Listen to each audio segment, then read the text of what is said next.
ఫిబ్రవరి 8వ తారీఖు నుండి ప్రారంభం చేసుకుని ఫిబ్రవరి 14 వరకు ఉండేటటువంటి చాలా ముఖ్యమైనటువంటి రోజుల్లో జరిగేటటువంటి పరిహారాలు ఏంటి, మనం ఏ రకమైనటువంటి పూజలు చేసుకోవాలి, దేనికి మంచిది చెప్తున్నాను వినండి. 8వ తారీఖున భానుసప్తమితో వస్తున్నటువంటి స్వాతి నక్షత్రము. స్వాతి నక్షత్రము లక్ష్మీ నరసింహస్వామి యొక్క జన్మ నక్షత్రము. ఆ రోజు మరి భానుసప్తమి వస్తున్నదంటే చాలా పవర్ఫుల్ డే అండి. తప్పనిసరిగా కరావలంబ స్తోత్రము, లక్ష్మీ నరసింహ కరావలంబ స్తోత్రము చేసుకోవటం ద్వారా, పారాయణ చేసుకోవటం ద్వారా డబ్బులకు సంబంధించినటువంటి సమస్య తొలగిపోతుంది. అదే రోజు ఆదిత్య హృదయ పారాయణ చేయటం వలన, అట్లాగే సూర్యాష్టక పారాయణ చేయటం వలన ఉద్యోగంలో ఉన్నటువంటి అన్ని సమస్యలు తొలగిపోతాయి. నిరుద్యోగులకి ఉద్యోగాలు లభిస్తాయి. ఇప్పటికే ఉద్యోగం చేస్తున్నటువంటి వారికి మంచి ప్రమోషన్లు వస్తాయి. ఆ విధంగా చేయండి. అట్లాగే 9వ తారీఖున అష్టమితో వస్తున్నటువంటి విశాఖ నక్షత్రము సోమవారం. శివుడు వంశాభివృద్ధినిస్తాడు. విశాఖ నక్షత్రం సుబ్రహ్మణ్యేశ్వర స్వామి యొక్క జన్మ నక్షత్రం కాబట్టి సుబ్రహ్మణ్య అష్టకము పారాయణ చేయడం ద్వారా వంశాభివృద్ధి జరుగుతుంది. అట్లాగే సంతానం కలగటంలో ఉన్నటువంటి అనేక రకాలైనటువంటి దోషాలని సుబ్రహ్మణ్యుడు తీసేస్తాడు. ఆ రోజు అష్టమి కూడా అవ్వటం వలన ధనపరమైనటువంటి చిక్కులు పోవడానికి కాలభైరవ అష్టకం పారాయణ చేయండి. ఆ తర్వాత 10వ తారీఖు మంగళవారం జరిగింది. మంగళవారం నాడు హనుమాన్ చాలీస పారాయణ చేయండి. అసూయ పొరుల నుంచి ఇబ్బందులు ఏమైనా ఉంటే తొలగిపోతాయి. అదేవిధంగా కుజదోషం ఉన్న వారికి కుజదోష నిర్మూలన జరిగి మంచి మంచి సంబంధాలు వస్తాయి. ఆ తర్వాత 11వ తారీఖున నవమితో వస్తున్నటువంటి బుధవారము. నవమి శ్రీరామచంద్రుడి యొక్క జన్మతిథి. బుధవారానికి అధిపతి విష్ణుమూర్తి, అట్లాగే గణపతి. సంకటహర గణేశ స్తోత్రం 11 సార్లు పారాయణ చేయండి. గణేశ పంచరత్నం అని ఉంటుంది, అది కూడా 5 సార్లు పారాయణ చేయండి. ఎప్పటి నుంచో ఆగిపోయినటువంటి పనులు ఏమైనా ఉంటే తప్పనిసరిగా ముందుకొస్తాయి. అలాగే శ్రీరామచంద్రుడి యొక్క 108 నామాలు పారాయణ చేయటం ద్వారా, లేదా శ్రీరామరక్షా స్తోత్రము పారాయణ చేయటం ద్వారా కార్య విజయము జరుగుతుంది. 12వ తారీఖున గురువారంతో వస్తున్నటువంటి దశమి.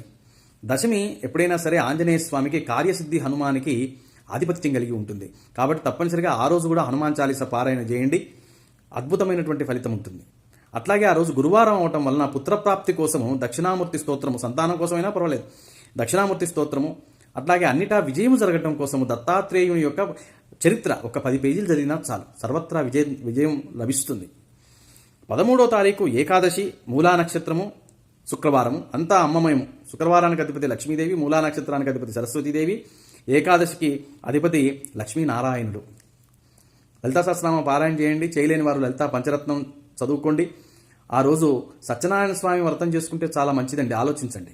సత్యనారాయణ స్వామి వ్రతం చేసుకోలేదండి ఇంతవరకు అని అనుకునేటటువంటి వారు ఆలోచన చేయొచ్చు. ఎందుకంటే చిట్ట చివరి ఏకాదశి. ఇంకో విషయం ఏంటంటే 13వ తారీఖున మనకి శుక్రమోద్యమే ముగుస్తుంది. మంచి రోజున మొదలైతే అది కూడా ఒకటి జ్ఞాపకం పెట్టుకోండి. ఆ రోజు ఉపవాసం ఉండేటటువంటి వారు ఎవరైతే ఉంటే పాలు పండ్లు తీసుకుంటూ ఉపవాసం చేయండి. సత్యనారాయణ స్వామి వ్రతం చేసుకుంటే మంచిది. సత్యనారాయణ స్వామి వ్రతం చేసుకోలేని వారు సత్యనారాయణ స్వామి యొక్క 108 నామాలు కనీసం పారాయణ చేసుకోండి. అద్భుతమైనటువంటి ఫలితం ఉంటుంది. అట్లాగే 14వ తారీఖున శనివారంతో వస్తున్నటువంటి పూర్వాషాఢ నక్షత్రం. కొంతమంది ఆ రోజు సప్త శనివారాల వ్రతం మొదలుపెట్టుకుంటారు. అట్లాగే శనిదేవుడి యొక్క ప్రీత్యర్థము దశరథ ప్రోక్త శని స్తోత్రం 9 లేదా 11 సార్లు పారాయణ చేసుకోండి. దగ్గరలోనే ఒకవేళ నవగ్రహ టెంపుల్ ఉంటే వెళ్ళి శనికి తైలాభిషేకం చేయించుకొని దానాలు ఇచ్చుకొని వస్తే చాలా మంచిది. కొంతమంది శివాభిషేకం కూడా చేయించుకుంటారు. అద్భుతమైనటువంటి ఫలితాలు ఉండాలని చెప్పేసి వెంకటేశ్వర స్వామి యొక్క అనుగ్రహంతో వివాహాలు అయితే, అదేవిధంగా వెంకటేశ్వర స్వామి యొక్క అనుగ్రహంతో ధనబాధలు పోతాయి, రుణబాధలు పోతాయి. కాబట్టి వెంకటేశ్వర వజ్రకవచం పారాయణ చేయండి. స్వామివారి గుళ్ళో, వెంకటేశ్వర స్వామి గుళ్ళో తప్పనిసరిగా వెళ్ళి తోమాల అంటే తులసిమాల ఇవ్వండి. తులసిమాల ఇవ్వటం ద్వారా కూడా వివాహాలు త్వరగా అవుతాయి. అక్కడ అర్చన చేయించుకోండి. ఈ విధంగా చేయటం ద్వారా మీకు సర్వసుఖాలు కలుగుతాయి, సర్వశుభాలు కలుగుతాయి. మన సాధన మనమే చేసుకోవాలి. ఏ దేవుడికి, ఏ తిథి, ఏ నక్షత్రంతో వచ్చేటటువంటి కాంబినేషన్లో ఉండేటువంటి శక్తిని వాడుకొని మన జీవితంలో ఉన్నటువంటి సమస్యల్ని మనం పరిష్కరించుకోవాలి.